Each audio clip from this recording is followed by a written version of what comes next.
Halo rekan muda, bertemu kembali dalam SBP on the Weekend. Kali ini di tanggal 24 September 2022 bersama saya Dios Yaronala Rosa, Korwil GP Mupel Jateng DIY.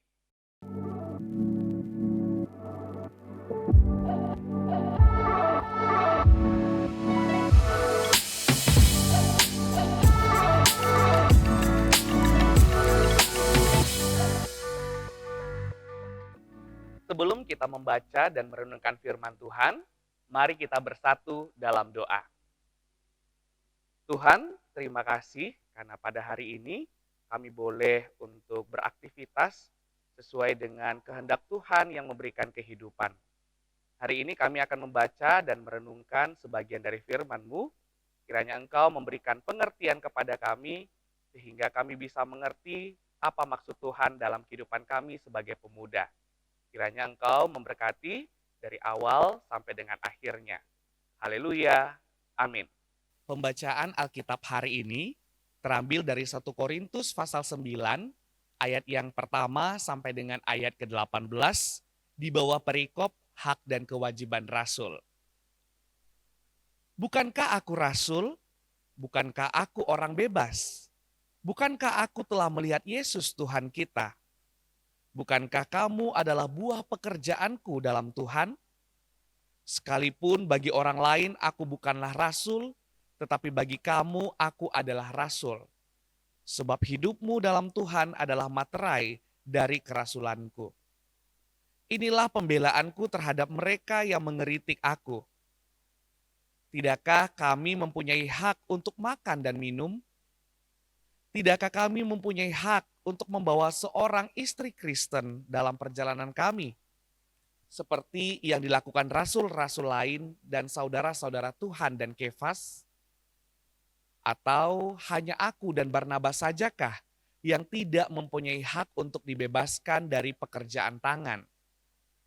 Siapakah yang pernah turut dalam peperangan atas biayanya sendiri? Siapakah yang menanami kebun anggur dan tidak memakan buahnya? Atau siapakah yang menggembalakan kawanan domba dan yang tidak minum susu domba itu? Apa yang kukatakan ini bukanlah hanya pikiran manusia saja. Bukankah hukum Taurat juga berkata-kata demikian? Sebab dalam hukum Musa ada tertulis, janganlah engkau memberangus mulut lembu yang sedang mengirik. Lembukah yang Allah perhatikan atau kitakah yang ia maksudkan?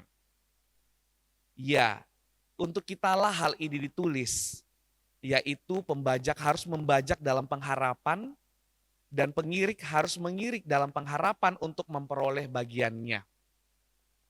Jadi, jika kami telah menaburkan benih rohani bagi kamu, berlebih-lebihankah kalau kami menulai hasil duniawi daripada kamu?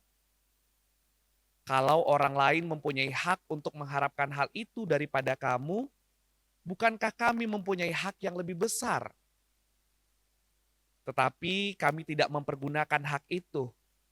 Sebaliknya, kami menanggung segala sesuatu supaya jangan kami mengadakan rintangan bagi pemberitaan Injil Kristus. Tidak tahukah kamu bahwa mereka yang melayani dalam tempat kudus mendapat penghidupannya dari tempat kudus itu, dan bahwa mereka yang melayani mezbah mendapat bahagian mereka dari mezbah itu? Demikian pula Tuhan telah menetapkan bahwa mereka yang memberitakan Injil harus hidup dari pemberitaan Injil itu. Tetapi aku tidak pernah mempergunakan satu pun dari hak-hak itu. Aku tidak menulis semuanya ini, supaya aku pun diperlakukan juga demikian. Sebab aku lebih suka mati daripada. Sungguh, kemegahanku tidak dapat ditiadakan siapapun juga. Karena jika aku memberitakan Injil, aku tidak mempunyai alasan untuk memegahkan diri. Sebab itu adalah keharusan bagiku. Celakalah aku jika aku tidak memberitakan Injil. Kalau andai kata aku melakukannya menurut kehendakku sendiri, memang aku berhak menerima upah. Tetapi karena aku melakukannya bukan menurut kehendakku sendiri, pemberitaan itu adalah tugas penyelenggaraan yang ditanggungkan kepadaku. Kalau demikian, apakah upahku? Upahku ialah ini, bahwa aku boleh memberitakan Injil tanpa upah dan bahwa aku tidak mempergunakan hakku sebagai pemberita Injil. Demikian firman Tuhan. Sobat muda yang terkasih, perikop hari ini menjelaskan prinsip pelayanan dengan mengacu kepada pengalaman Rasul Paulus sendiri. Selaku rasul dan pribadi yang memiliki kebebasan Kristiani, dia dapat meminta dukungan keuangan dari mereka yang telah menerima pemberitaan Injil.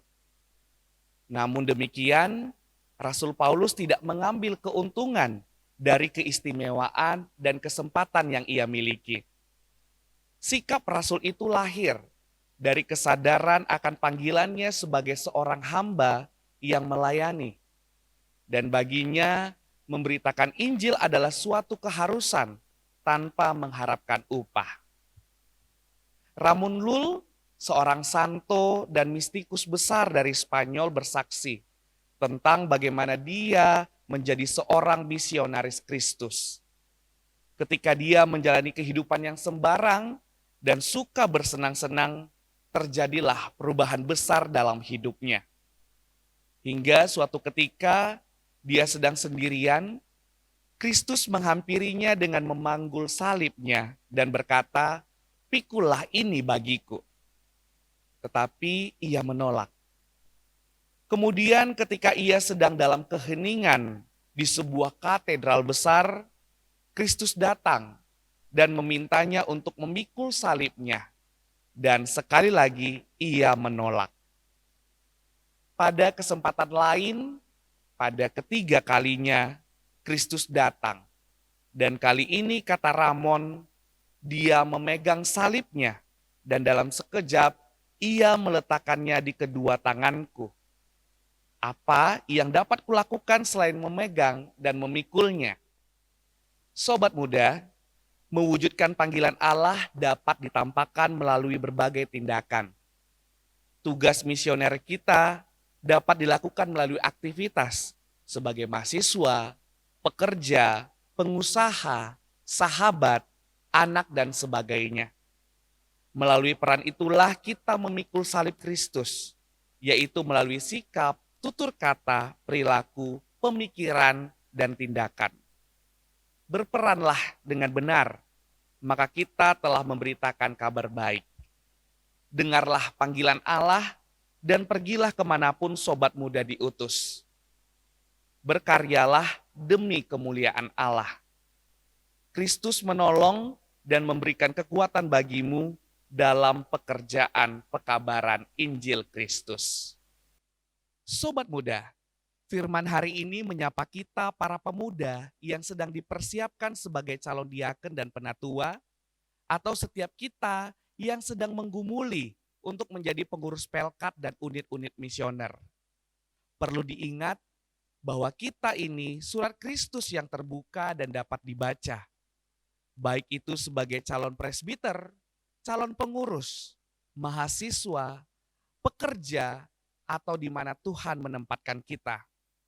Lakukanlah hal kecil bagi sekitar dan memperlihatkan kehadiran Tuhan melalui tindakan kita. Dan semuanya itu sobat muda haruslah dilandaskan dengan kerendahan hati dan ketulusan. Pelayanan bukanlah ladang untuk mencari hormat, jabatan, atau malah upah.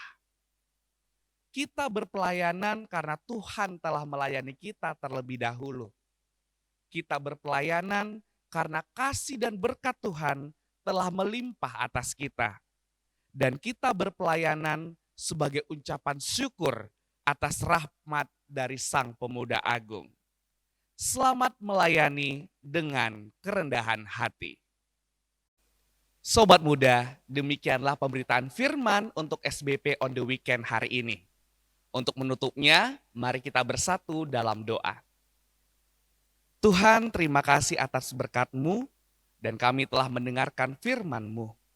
Kiranya kami bisa menerapkan apa yang menjadi kesukaan Tuhan. Kiranya kami menjadi surat terbuka yang bisa dibaca oleh siapapun dan menempatkan hadirnya Tuhan melalui tindakan kami. Kami juga berdoa kiranya kami bisa menjadi pelayan Tuhan yang dengan tulus dan rendah hati melayani, bukan karena jabatan, hormat, maupun dengan upah. Kiranya Tuhan menguatkan kami dan kami bisa menjadi pelayan yang setia untuk-Mu. Demikian Tuhan untuk hari ini, dan kami akan melanjutkan aktivitas. Kiranya Engkau membersamai kami dengan rahmat-Mu. Dalam tangan pengasihan Tuhan kami telah berdoa. Haleluya. Amin. Terima kasih Sobat Muda yang telah mendengarkan SBP on the Weekend hari ini. Tentunya jangan lewatkan SBP on the Weekend berikutnya. Salam Biru Ben Hur. Halo Gapers, kalian tahu nggak kalau Sabda Bina Pemuda Digital bisa dengan mudah didapatkan dengan mendownload Google Books di Google Play untuk pengguna Android. Dan untuk kalian yang menggunakan iOS, bisa membuka Google Play di browser untuk membeli serta mendownload Google Books di App Store. Gampang banget kan caranya? Cus, langsung aja di-download ya!